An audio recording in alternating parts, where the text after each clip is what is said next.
Good evening and welcome to Scotland at 7. I'm Gordon Ross. And joining me in the studio this evening we have Siobhan Tolland, who is a Disability and Dyslexia Advisor at the University of Dundee. Welcome to the programme, Siobhan. Hi. Nice to have you on board. And also joining us this evening, the SNP's, well, one of the SNP's newest NEC members, Allison Graham. Welcome to the programme, Allison. Hi, Gordon. Nice to meet you. Okay, I'm going to crack on first of all with the coronavirus update first.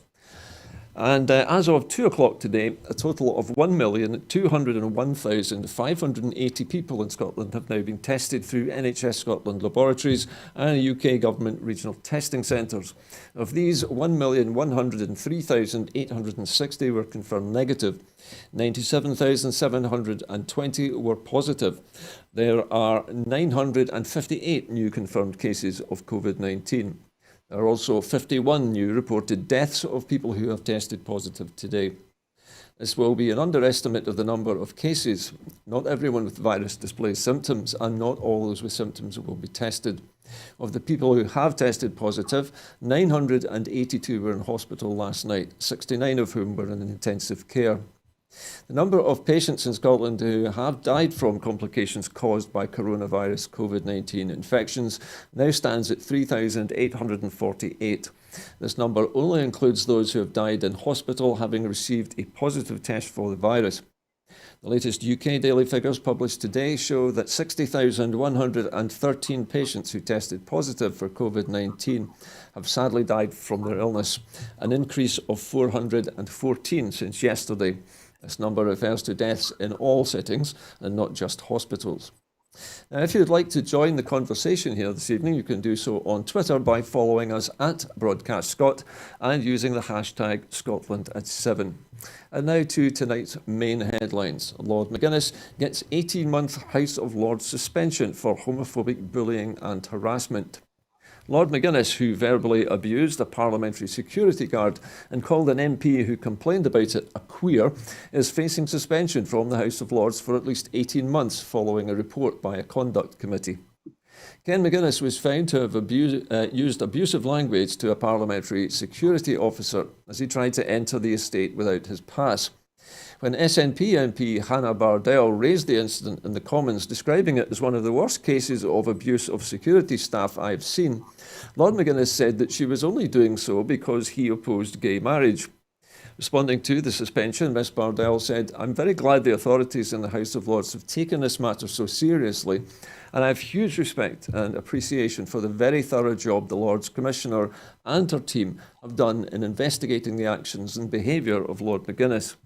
I'm incredibly grateful to all those who have supported me through this grim affair, including my own constituency staff, my family, and both my current and former partner, whom I was with when I received death threats earlier this year, and who is also deeply impacted by the events following Lord McGinnis's behaviour towards me.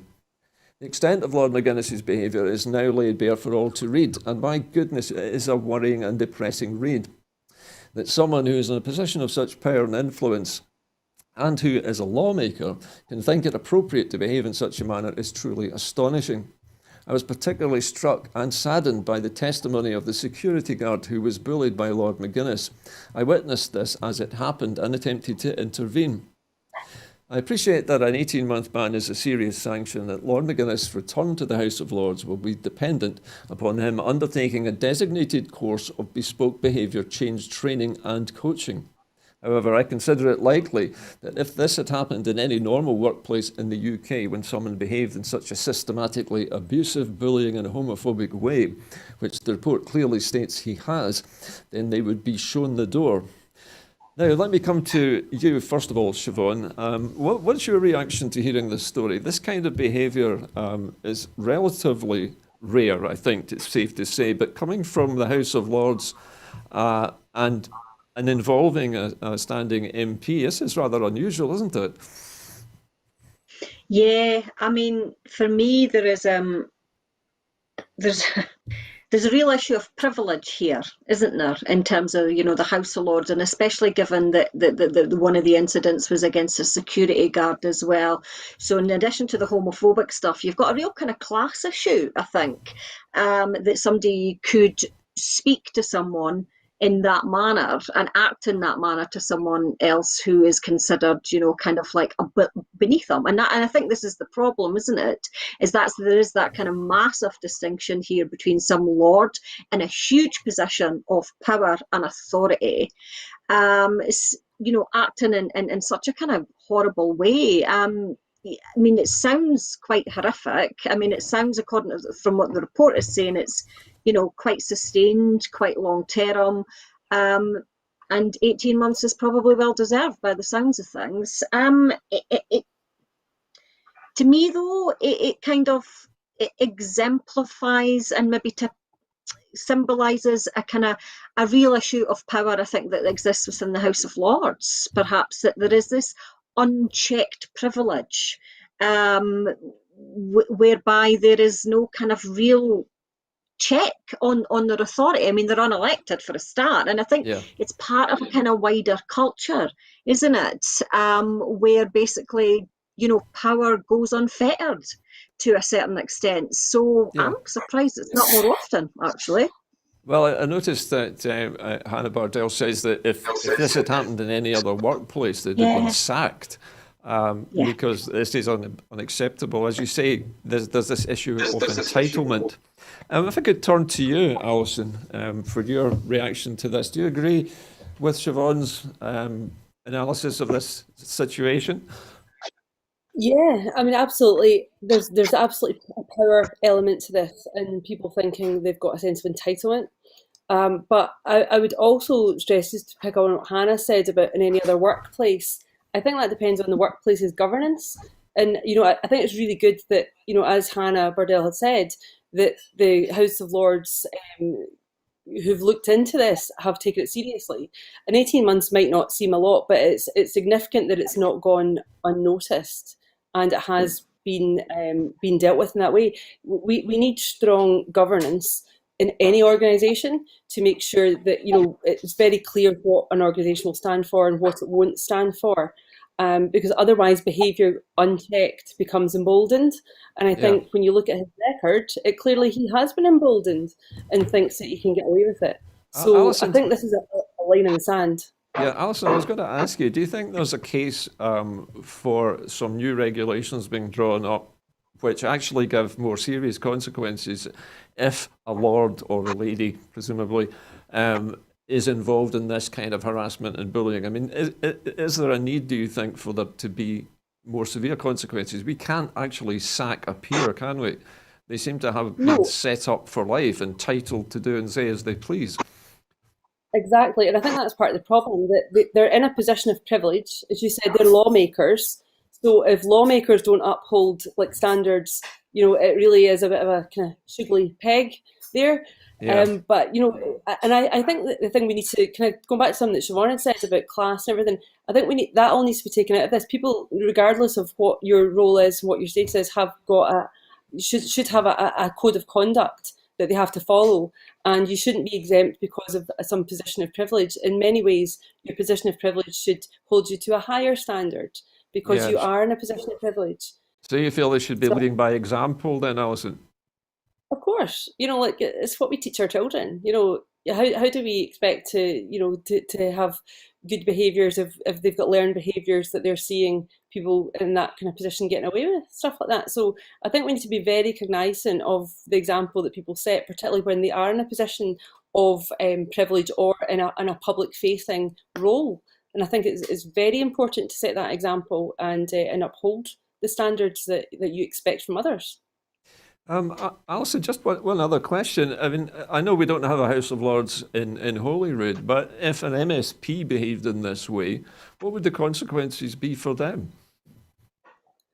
I don't know the details of that, but it's something that I think we should definitely look at being exemplars. And, anybody, as I said, in a public-facing role who is, has the privilege of an elected office needs to take that very seriously and think of the example it sets. You often see footballers and people like that in the public eye, been asked to set a higher example, although technically they are like sports people and they've got into that position. It's fantastic, and you really do want I would think, to be a good role model to those who come after you. And I think there's been some excellent examples of that, like with Marcus Rashford and everything. So Okay. I think, we shouldn't expect any less from people who are in political office, particularly lawmakers. I mean, lawmakers, if you set the law, you should absolutely adhere to it and be Yeah. seen very publicly to do so. Okay, so practicing what they preach.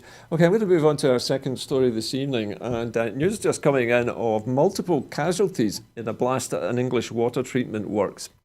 A large explosion at a water treatment site near Bristol in England has caused multiple casualties, with police declaring it a major incident. Emergency services said there had been a large explosion at the site in Avonmouth, southwest England, which was believed to have occurred in one of the chemical tanks at Wessex Water's Bristol Water Recycling Centre. We can confirm there are multiple casualties on site, a spokeswoman for Avon Fire and Rescue Service said, adding that the injuries were serious. This is very much ongoing, she said. There were no further details of the casualties. Police said a full investigation into the incident would be conducted. However, there were unconfirmed reports of 4 people dead and 1 injured, tweeted by a Times reporter. Okay, let me come to you first of all, Siobhan. Now, it's not often that there is an explosion in a water treatment plant. It's almost, I don't think I've ever heard of this happening. The only thing I can remember recently which similar was the Stockline Plastics explosion way back in the 1990s. But this is such an unusual event for a water treatment plant to blow up in this way.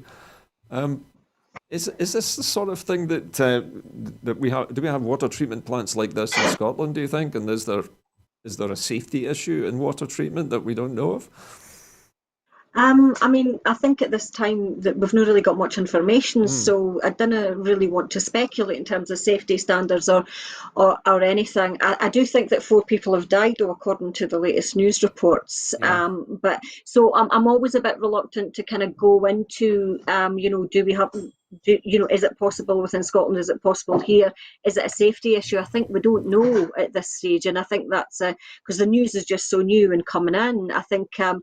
It's a sad time for Bristol, and a very, very sad time for the people that have obviously died and their families as well. I honestly don't know what's happened here. So I think that for me, I don't necessarily want to go into any of those kind of details. I just, at this stage, it's a really sad thing. It's a horrible thing when any community experiences a work-related public death like that, and whether it's 4 people or 400, and thoughts to the people of Bristol, really.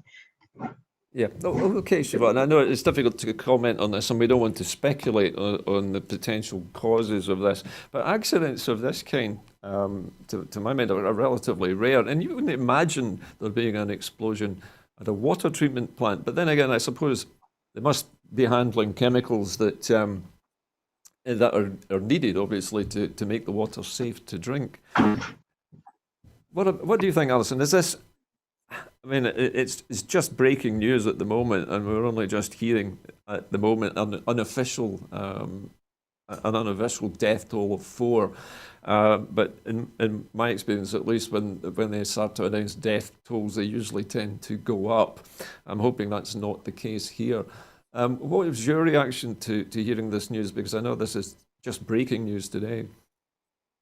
Yes, I mean, I hadn't heard anything previously to tonight, so I don't know the details of it. As Siobhan said, it's kind of early days, but like yourself, I'm thinking, there's chemicals there, that's a potential cause of issues like this. So I think that the one thing I'd say for the families, if indeed it does, become clear that there has been fatalities and serious injuries, obviously, our thoughts are to those families and affected. But the wider community, as Siobhan was saying, that we've experienced this in Glasgow with Stockline, with Clutha, serious incidents that have a real knock-on effect in communities. And there's not many communities in kind of wider areas that have been untouched by such things. And I know from watching the experience of Grenfell that one of the key things is that lessons are learned.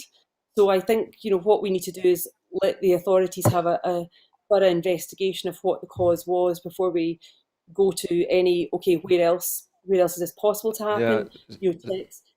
Any kind of risk assessment is something that needs to be taken very, very seriously to make sure if there is an incident that's been a really unusual incident, as you kind of said earlier, you can kind of quite fathom that could happen in something like a water processing plant. But if there's any lesson to be learned, to ensure that those lessons are learned and it is built into where else that potentially could happen to prevent further incidents, to give a degree of comfort that other incidents won't happen elsewhere. But at the moment, it's early days. We don't know enough about it. We don't know the circumstances. It's all just, as you said, breaking news at the moment. So I think we need to wait till, more information is available and emergency services and investigating courts have a chance to really look at things there. But I think communities, initially reaction is obviously one of grief, particularly, when there's serious injury, loss of life, but also then to move to the, what can we learn from this to make sure this doesn't happen again and affects other communities. Yeah. Okay, well, thank you, Siobhan, and thank you, Alison. We're going to move on now to BiFab, the Burnt Island fabricators. Responding to the news of BiFab going into administration, the Economy Secretary, Fiona Hislop, said, "I know this will be an extremely worrying time for BiFab's workers, and we continue to do everything in our power to support them and stand ready to work with any company interested in taking on the yards. The skills and dedication of the workforce is recognised throughout the renewables and offshore industries and will play an important role in our future energy ambitions. The Scottish Government has been working for more than 3 years to support BiFab through the financial difficulties it's faced, and it remains committed to securing the future of the yards and the workforce. As a minority shareholder, we have been exhaustive in our consideration of the options available to us to support BiFab. There's no legal route for either the Scottish Government or the UK Government to provide further financial support to the company as things stand. In order to successfully secure and deliver new contracts, BiFab required working capital, the provision of appropriate assurance packages by the shareholders, and plans for investment at the sites. Despite commitments made at the time of acquisition, this is something the majority shareholder, JV Driver, was not willing to provide to secure future work. We will now work with the administrators and the trades unions to secure a new future for the BiFab yards in Fife and the Western Isles, helping to ensure they are able to diversify and compete in this competitive market. We also have committed to establish a joint working group with the UK Government to explore how existing policy measures can be used to strengthen the renewables and clean energy supply chain in Scotland. We continue to call on the UK Government to take more radical action to ensure that local renewables developments move away from a focus solely on price and better support the domestic supply chain. Okay, let me come to you first, Siobhan. Now, BiFab has a long and difficult recent history, but it seems to be finding it very difficult to secure orders at the moment. But I'm not sure that that's because of anything to do with the Scottish Government. The Scottish Government, as it's been saying here, has been trying to support BiFab, but they seem to be severely limited by the way in which the UK Government regards contracts for the renewables industry. Is there something more that should be done, do you think, to help BiFab? And is there something that can be done to help BiFab in the future? Oh, I mean, the thing I keep thinking of at the moment is it comes back to, the impact on the community. Yeah. That this kind of closure is going to have. I'm from Dundee, so I remember that kind of pain and almost grief when we heard that Michelin was closing down, because it's not often, there's very few very high skilled, high paid jobs in a country with a city with a long history of poverty. So it's kind of difficult. So I really feel for the people of Burnt Island. I think the SSE contract that went to, was it China? I think it was a big blow. And I think there are real restrictions from what I can gather in terms of the legality of, I know that the Scottish Government had attempted were looking into options for nationalisation of it, but of course there was some restrictions in terms of legality as to how that could happen, and whether it was legal, in terms of European legislation. I think, I mean, could the Scottish Government have done more? I mean, the Scottish Parliament seem to think so because obviously they voted Yeah. in favour of of something yesterday to kind of that they should have done more. I think it points to deeper, more structural, longer term issues, though, for me. I think Yeah. that these kind of situations, especially as we move from one energy into another, and Uh-huh. that's kind of what we're doing now, isn't it? They need to be planned better. They need to be. We need a bit more kind of planning in our economic outlook, and that means planning for the reskilling. It means planning for that transition that comes along. If you look at, if you look at the kind of the coal industry in the 80s and the Yeah. devastation that occurred there, we just need a bit more structure and a bit more planning and a bit more kind of understanding of how our future is going to go there, and with that, the economic investment that can come with it. I think that, I would have loved the Scottish Government to announce the other day that they were going to nationalise it, because for me that's an area where I'm a big fan of. I think in Yeah. certain key industries we could do something like that, because what that does allow planning. It allows a structured approach, and it allows us to actually, if we're looking for kind of Okay. to invest in the Thank you for that, renewable energy. Siobhan. Alison, let me turn to you. One of the things that occurred to me while I was listening to Siobhan there, would I be correct in thinking that the energy industry general, or the energy supply in the UK, is a reserved matter, and the Scottish Government's hands are tied in this case? Exactly. The point I was going to make first of all is the local issues. Siobhan said communities, people who are affected. Real people, real lives, and rents and mortgages and families feed. So we need to look at the situation of those individuals, and I think the Scottish Government is doing what it can there to work with people to make sure there is a solution in place for the individuals and the kind of workforce. But the wider point is energy is reserved. So with the best will in the world, we have got such a phenomenal renewable potential in Scotland that we've got both hands tied behind our back, really. So, companies like BiFab should be really well placed to take advantage of that. But we don't have the ability to diversify our economies and help companies diversify in that way to the extent we could had we the powers to do so and really invest. Because don't forget, renewable subsidies were cut by the UK government. So Yeah. we really need to take kind of cognizance of where we're at in the big picture scheme of things. And when you've got companies in Norway investing in renewables in Scotland because we're not, It's we've really bizarre, got isn't it? concern. I Yeah. mean, we've had meetings with people. I mean, Scotland is literally cutting edge in so many areas, but we just don't have all the powers and the skills and the confidence that comes with that to really do the whole 360 and Yeah. own the law. And we should really learn from the oil industry and not miss the boat this time with renewables, Okay. because that's where we can really make a significant, impact on the world from a climate change point of view, and also from a real, well-being green economy, looking at sustainability at the heart of everything we do. So, but BiFab, it's such a crying shame that this is a company that should be really thriving, given the It should space that be. it's in. Yeah. Well, listen, thank you very much, both of you, for your comments on that story. We're going to move on now to the UK government, which is to press ahead with a Brexit treaty breaking law next week. The legislation which breaks the Brexit withdrawals treaty signed by the UK government will be debated in Parliament next week. The House of Commons leader Jacob Rees-Mogg said today, a move which risks further undermining talks on a trade deal with the European Union. The House of Lords voted last month to remove clauses in the Internal Market Bill which broke international law, but the government intends to reinstate them when the bill returns to the Commons on Monday.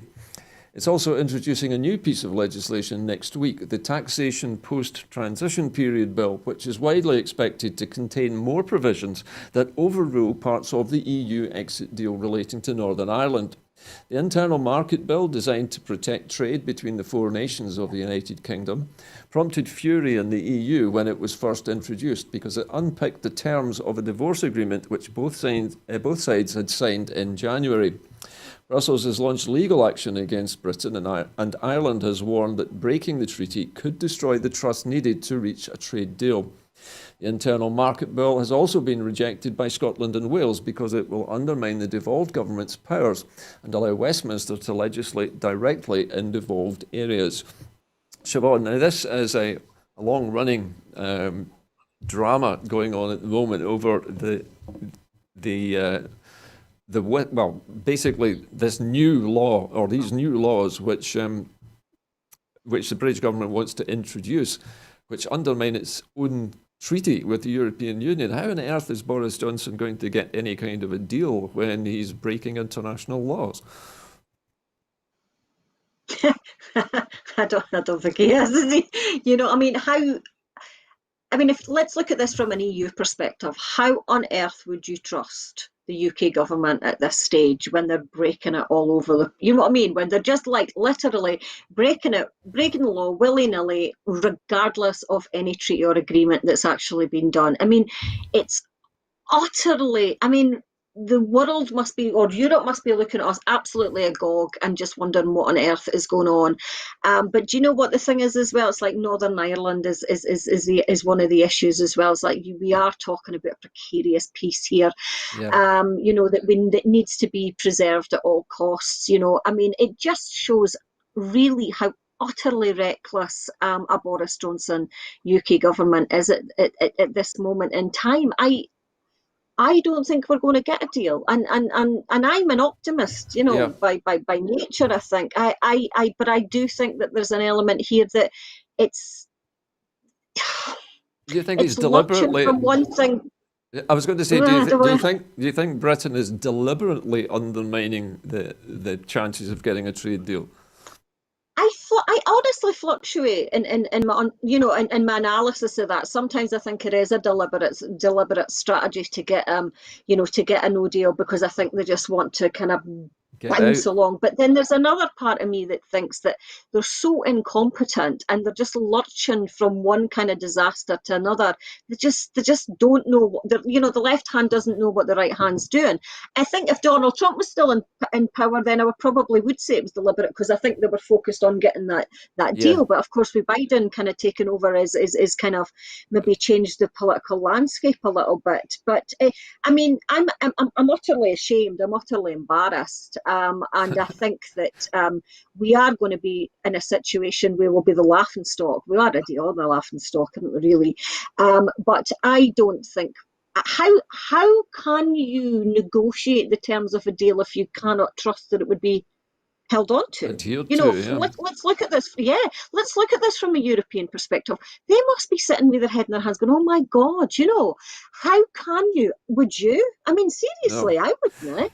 If my neighbour kept shafting me and breaking, the terms of the kind of understanding that you've done regarding the garden fence, you would never trust them.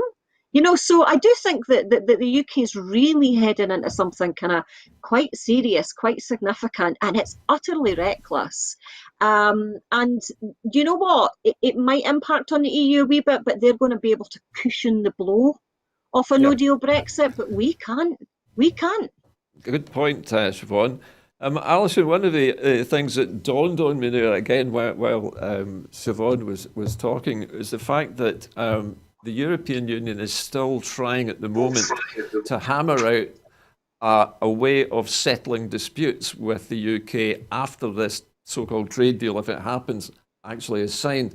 So they're obviously not confident that the UK is going to stick to its side of the bargain anyway. And as Siobhan was saying, why would the EU want to give them a trade deal in these circumstances? I think, there's two things. One, that the EU want a trade deal because that's a sensible thing to do. And I think they've absolutely tried their hardest. But, something that Leslie Riddoch said a good few meetings ago when we used to all meet in person, that the UK do deals and the rest of the world do relationships. And I think you really need to understand the psyche of the people that you're dealing with in the UK government. If you were a disaster capitalist, this would be a very good game plan, I would say. Well, are you suggesting that the disaster capitalists are running the government? look at a lot of the sensible heads from the Tory government. Might not agree with them, but the more measured people who have all in the last election been moved out. So I think now that Siobhan mentioned incompetence, but there's also the concept of a deliberate incompetence, Yeah. if that's your kind of the road that you're traveling on. So for me, bringing it back to Scotland, how this is going to impact Scotland, it's disastrous, and I just do not know if enough people are aware of how disastrous this is going to be, particularly for our food and farming, our entire food and drink sector, which is incredibly important to Scotland and has got huge potential and huge ambition. But the whole way this is operated should surely let people in Scotland realise that how much you trust an 80-seat Tory majority who've prorogued their own parliament illegally, who have broken electoral law to get Brexit. I mean, these are all things that are facts.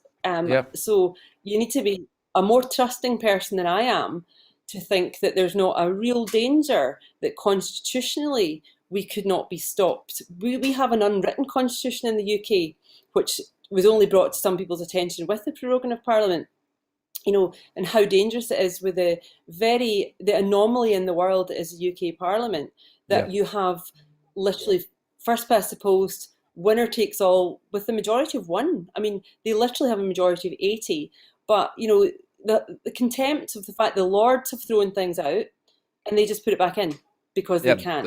There's no mechanism, is there? There's no safeguard. There is no safeguard, and we don't have a written constitution. Some of Trump's most, horrific policies early doors were only protected by the fact they have a higher law and a written constitution from the forefathers. Which is not perfect, but it's a real necessity and urgency for Scotland to be looking at a written constitution for a level of protection for its citizens. And it's not something that I think can wait. I think it's something we need to set out our stall of what we stand for, what we won't stand for in the world. Because I think even if most you people vote no, would agree with that. Yeah. Anyway, listen, we'll need to move on, much as I'd like to discuss that further. And coming back to the issue of Ireland, 4 in 10 UK food firms are planning to cut supplies to Northern Ireland. 4 in 10 food and drink businesses have said that they're going to stop or reduce supplies going from Great Britain to Northern Ireland because of Brexit, a poll of some of the UK's biggest producers has found. The alarming survey result will confirm the worst fears of MPs, particularly those in the Democratic Unionist Party, as well as retailers and the hospitality sector in Northern Ireland. Just over 20% of suppliers polled said that they were planning to pause Great Britain-Northern Ireland deliveries to ensure that we can legally be compliant with Northern Ireland rules. A further 11.6% said that they were going to pause supplies while we assess if it remains a viable market, with 4.7% saying that they would reduce the volume of goods sold from Great Britain to Northern Ireland. The survey is the third monthly poll on Brexit conducted by the Food and Drink Federation about business readiness for the end of the transition period. It said it polled 50 members, including some of the biggest food suppliers in Britain responsible for household name brands. The poll comes just days after Marks and Spencer's and Sainsbury's warned that they might have to reduce supplies of certain produce lines to Northern Ireland. Now, earlier on, Siobhan, we talked about Ireland and what Brexit and the various new rules and laws that the British government was writing, how they were going to affect Northern Ireland. This appears to be the manifestation in reality of how the food and drink industry now sees Northern Ireland. How serious a problem do you think this will pose for everybody in Northern Ireland? God, I mean, Alison was just saying that earlier on, wasn't it? I don't think we necessarily realise just how disastrous this is going to be. And God, Northern Ireland was the other country that voted Remain, by the way. So, this has been imposed upon them in the same way that these kind of things are going to be imposed upon Scotland as well. So, oh my God, this is like 20%. This is potentially kind of catastrophic, isn't it, really? This is crisis mode almost, in terms of kind of, importing or importing goods into Northern Ireland and stuff can cause real chaos, real disruption. Actually, can you imagine if we're sitting here in Scotland and then being told that 20% of our food might not come in? Do you remember the fear at the beginning of lockdown when we thought that the supermarkets might not be filled again? Do you remember the fear of that? I was terrified. The Do you know what I toilet mean? We paper all were. bandits. Absolutely, there was panic there. So you can imagine that. But this is the thing. This is political. This is political. We can say, well, COVID was a natural thing, disaster, da da da da da. We just reacted to that. But this is a political imposition on that's caused that could potentially cause massive economic consequences. I mean, I've always felt for Northern Ireland in the Brexit situation, because there's the peace is at risk. The peace Indeed. accord is at risk as well. And then for that's just and then we've got this kind of economic chaos that's about to kind of potentially happen here. Scary times for Northern Ireland. I wouldn't want to be sitting here thinking, oh my God, that food's not going to come in. That in and of itself is going to cause some fear and panic within Northern Ireland now, I would imagine, because of Brexit. And do you know what? It's that, sorry, just one final point, but sure, the UK government cannot be forgiven for imposing this type of Brexit upon us, especially when we voted against it. And I hope that the people in Northern Ireland make that very, very clear. And I hope history judges the UK for that as well. Fair enough. Okay, thank you, Siobhan. Allison, one of the things that I wanted to ask you is that if Northern Ireland is going to be, if you pardon the expression, starved of certain foodstuffs, is it not then literally driving the retailers of Northern Ireland to import directly from the European Union? In other words, across the border from the Republic? Yep, absolutely. And one of the things that's always said is the core, priority of a government is security. Now, what is more important than food security? I mean, seriously, you've got Siobhan had mentioned earlier, a kind of potentially tinderbox situation in Northern Ireland who didn't vote for Brexit, and you're going to impose food shortages. Even talking about food shortages, don't even get me started on Priti Patel and her, thinks that she can have some kind of leverage. I mean, things like that are dangerous talk. Let's not underestimate Allison, that. Allison, do you think possibly that this danger, this sort of sword of Damocles hanging over the people of Northern Ireland, might be a deliberate ploy by the UK? In actual fact, maybe they would like the northern part of Ireland to reunify with the south.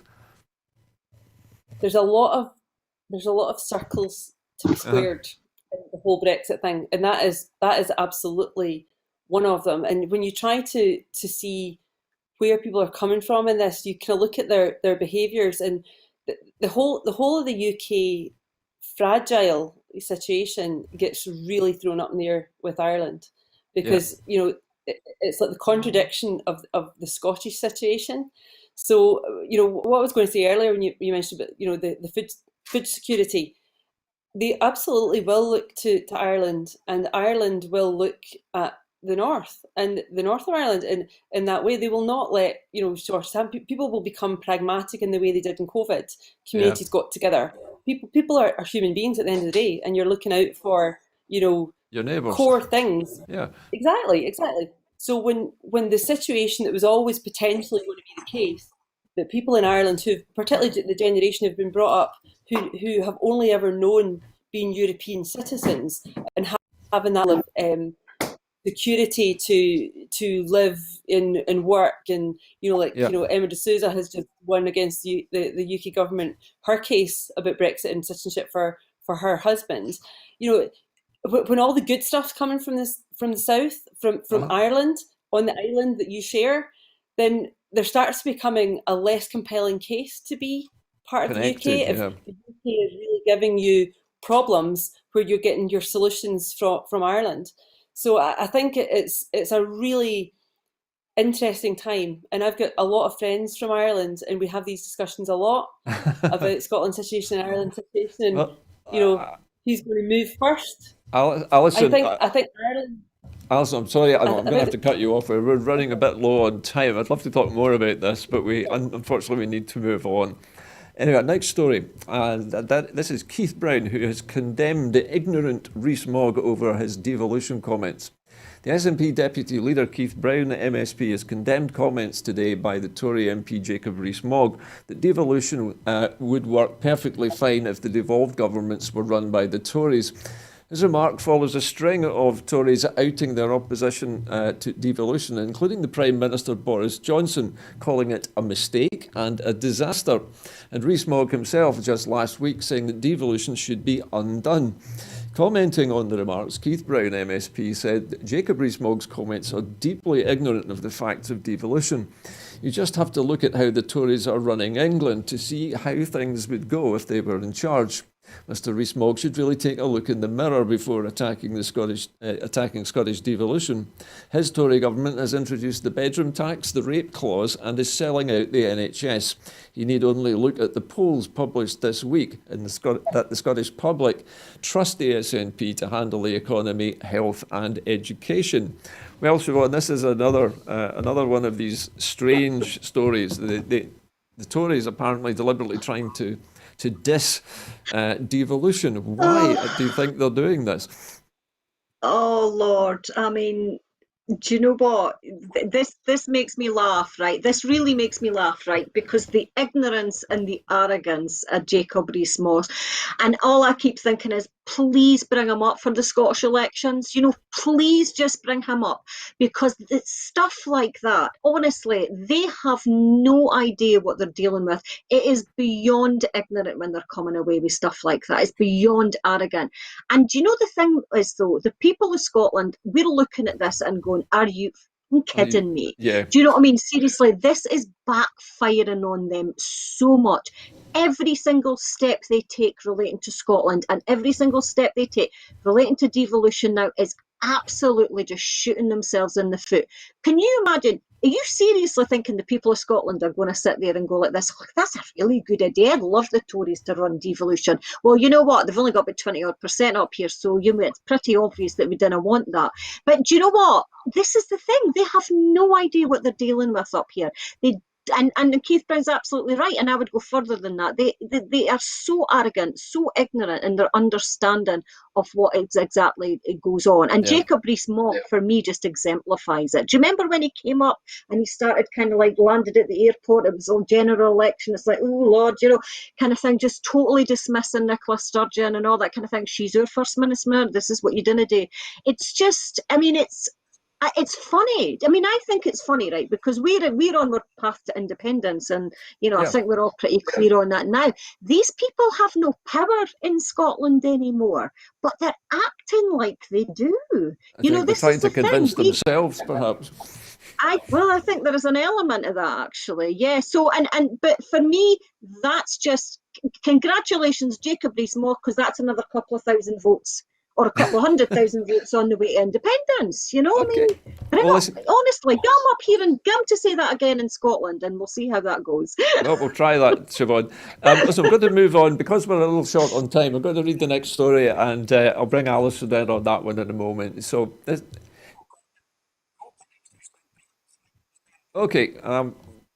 we're running low on time, we're just going to look at the next couple of stories now. Yep. Okay, Alison, I'm going to bring you in on this next story. Okay. Okay, Alison, I'm sorry for the long silence. Because we're running late, I'm going to bring you in on this story, Alison. I'm sorry.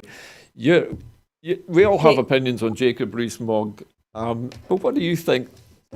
What is going on with the Tories in Westminster? Why are people like Jacob Rees-Mogg coming out with such nonsense? I think the reason is that they're trying to keep the conversation in devolution, and I think we need to be very careful of that and being reactive to it, because the conversation in Scotland's about independence, and they're trying to keep it in the topic of devolution. And if we keep reacting to that, we defocus from where we need to be. We didn't vote for Brexit. We, no matter what they've promised, and there's distraction noises been made about, more powers, when actually the fact is they're taking powers. There's power grabs. The internal market bill is exceptionally dangerous. It was touched on earlier on about the treaty. That's a breach of international treaty. The world is aware of that. We need to look at the treaty that, the Scotland Act, and, much been said about Section 30, which I always think is hilarious, because why do people talk about Section 30? It's like, why is that common language now?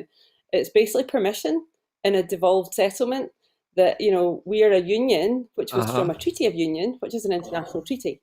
So I do think we need to look at that. Biden was mentioned earlier on. The Irish caucus in the States will not let anything happen if anything happens to impact the Good Friday Agreement, because that is, again, an international treaty.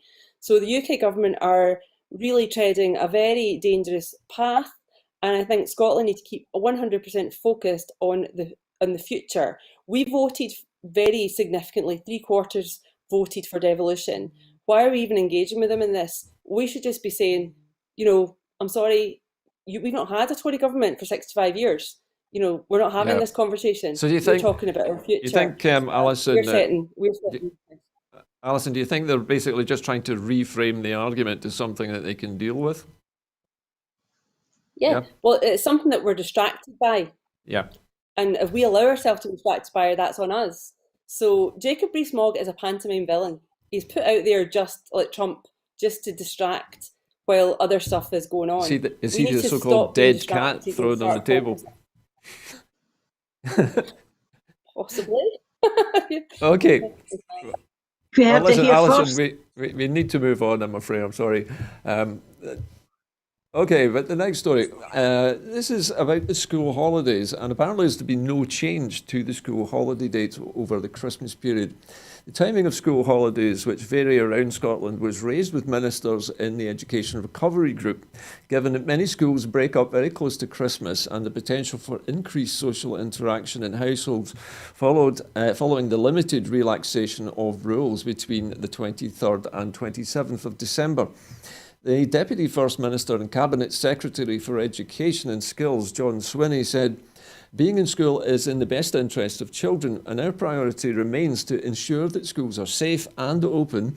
And I want to thank the school's leaders, teachers and school staff for their outstanding commitment to education that has enabled children and young people to learn safely in school since August." The advice I've received from public health officials and the COVID-19 subgroup on education and children's issues is not to alter the Christmas and New Year holiday dates.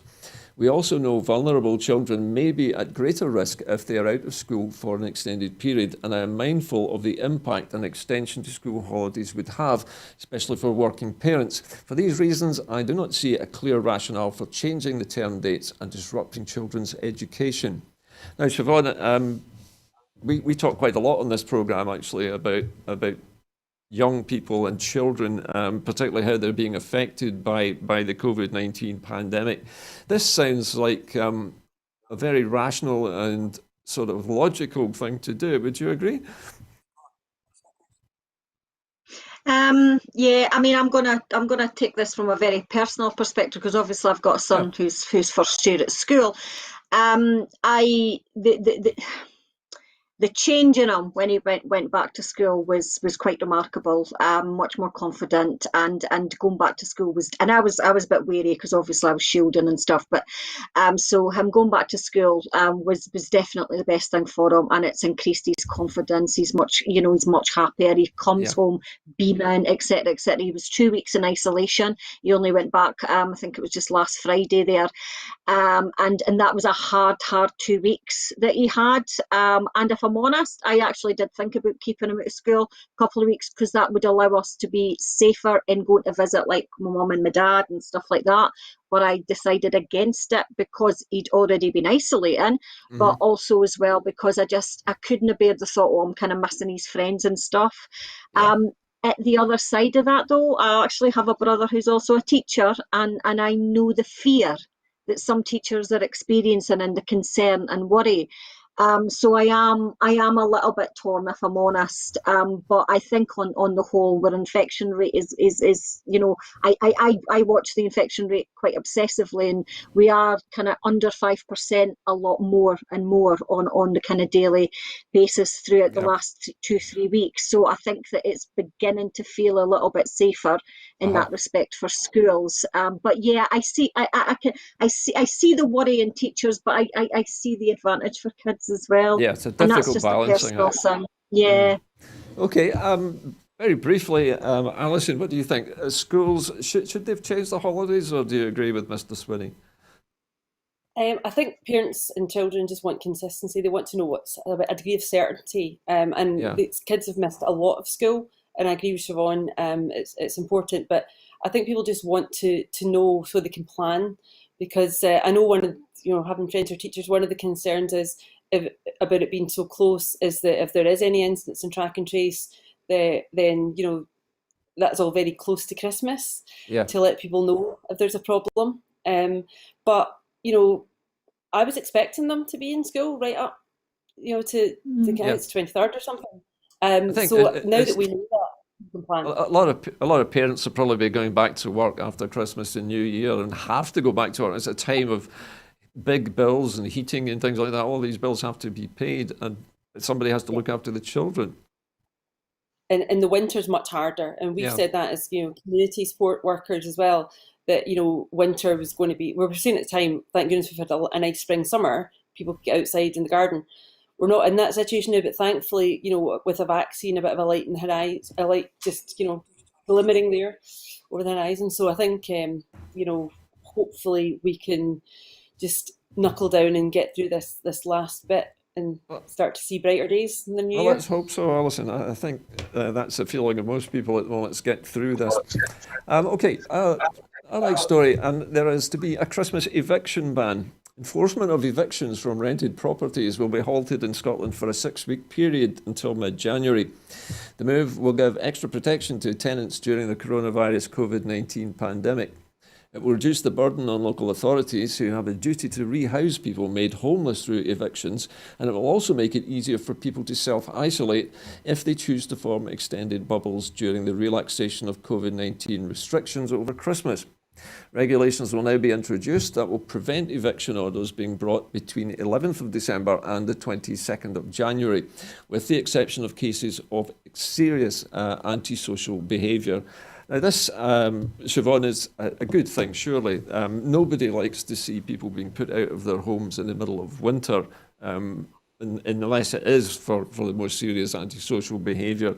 The Scottish Government doing the day job here? Yeah, I mean, of course, yes. I mean, it's not very controversial, is it? In terms of, of course, that's the right and proper thing to do. I mean, I personally would want to see a ban on evictions full stop. Across the board, I think that there has to be better ways of dealing with things, especially if it's debt based and stuff. But yeah, I mean, no argument from me, absolutely not. Just I think eviction is something that we really need to kind of think a bit more about in terms of trying to more of a last absolutely resort, then, do you think? that. Well, I mean, even more last resort than what we've got. Yeah, Okay. absolutely. Yeah. Okay, Alison, very briefly, if you would, do you have an opinion on evictions and how they should be dealt with? Yeah, I mean, similar to Siobhan, it's nice to do something like that at Christmas, but actually this is an all year round problem. The winter doesn't end on the 22nd of January, No. And I would take it there's not a backup of actually working with people antisocial behaviour is a different case. Yeah. So that needs to be dealt with as a separate thing. But as Siobhan said, if it's something like like financial circumstances, particularly in this very uncertain time, I would hope people are working with people to make sure on the 22nd they don't, then fall off the cliff of eviction on the 23rd or in the coming weeks after that. So, over Christmas holidays, I would think that's quite unlikely, but it would be ideal if there was that support to try and, have a time that can help resolve the issue, the root cause of the issue, rather than just. So rather than treating the symptom, we really need to fix the issue at the heart of it. Okay, let's move on to our next story this evening. And this is about getting the right care in the right place. The way people access accident and emergency services is changing to keep patients and NHS Scotland safe this winter, making sure that everyone gets the right care in the right place. Local A&E departments remain open for those who have life-threatening emergencies. However, to ensure patients have the fastest access to the treatment they need, anyone with a non-life-threatening condition should call NHS 24 on 111 first, day or night, to be directed to the right NHS service. If accident and emergency is the most appropriate place to provide the right care, patients will either be directly referred to A&E by NHS 24 or a telephone or video consultation with a senior clinical decision maker. The remote consultation approach is designed to avoid unnecessary waits in crowded waiting areas and to offer care much closer to home where possible. If senior clinical decision makers determine the patient needs to go to A&E, they may be offered an appointment to attend. NHS 24 on 111 is also there for those who need urgent medical attention but can't wait for their GP practice or their dentist to reopen. Those with life-threatening conditions, including suspected heart attacks or strokes, severe breathing difficulties, severe bleeding, or severe injury, should continue to go straight to A&E or to call 999. From December, the public are asked to use the NHS Inform website to access advice on common symptoms, guidance for self-help, and where to go if further medical care is needed. They're also asked to contact their local GP practice during the day for an appointment or an over-the-phone advice, to call 111 day or night when they think they need A&E but it's not life-threatening, and to call 111 and select the Mental Health Hub to access mental health advice and guidance, or to call Breathing Space telephone helpline on 0800 838587.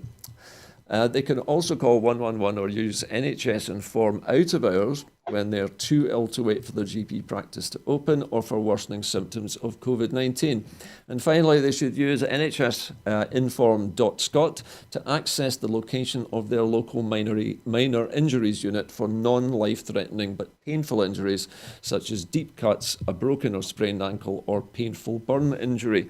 That's quite a long list here. Siobhan, we'll have to keep our answers brief, I'm afraid, but this sounds, again, like a very sensible approach to accident and emergency. What do you think?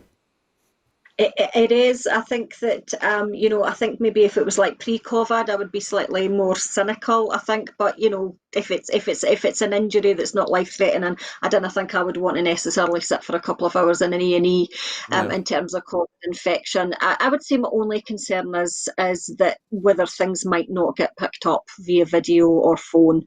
I think that we didn't always know whether it's life-threatening or not. Do you know what I mean? So that would be my only concern, but it seems a sensible move to me, especially in these COVID times when we're still at risk of infection. Okay, thank you, Siobhan. Allison, what's your reaction to this news today?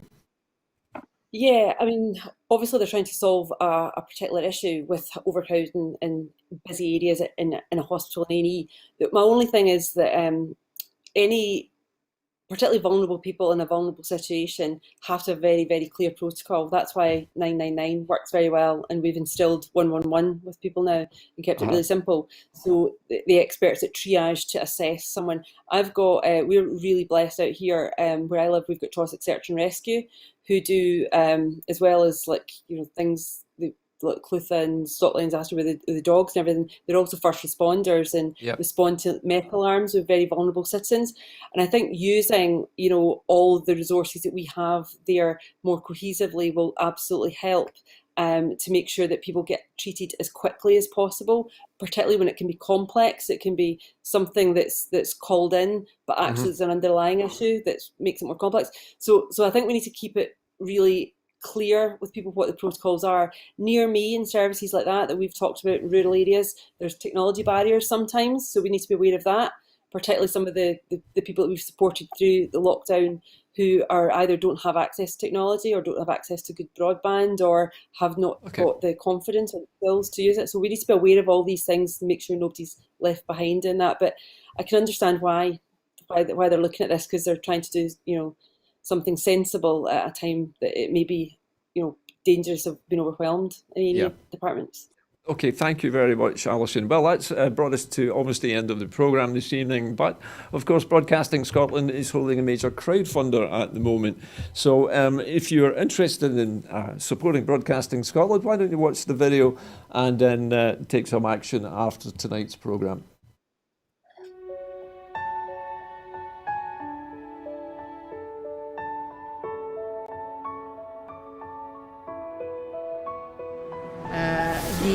The Catalans, the Basques, the Galicians in the Basque.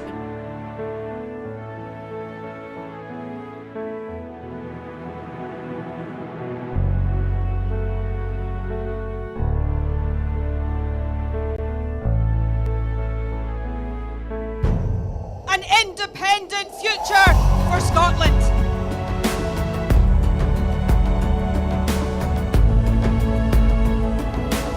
How quickly do you think a referendum can be arranged? Best practice demands that it should be 6 months.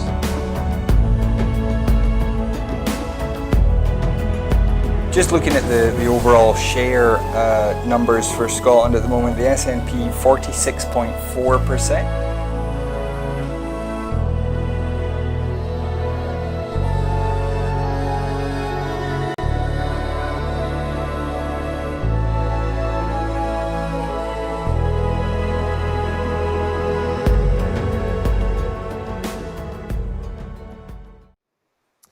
So your donations will be vital in helping us to be there for the important events which are coming in the next year.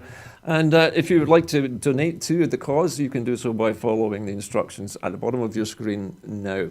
That's about it for this edition of Scotland at 7. It just remains for me to thank my two guests, Siobhan Tolland and Allison Graham. Thank you both very much. And that's it from us tonight. A very good night to you.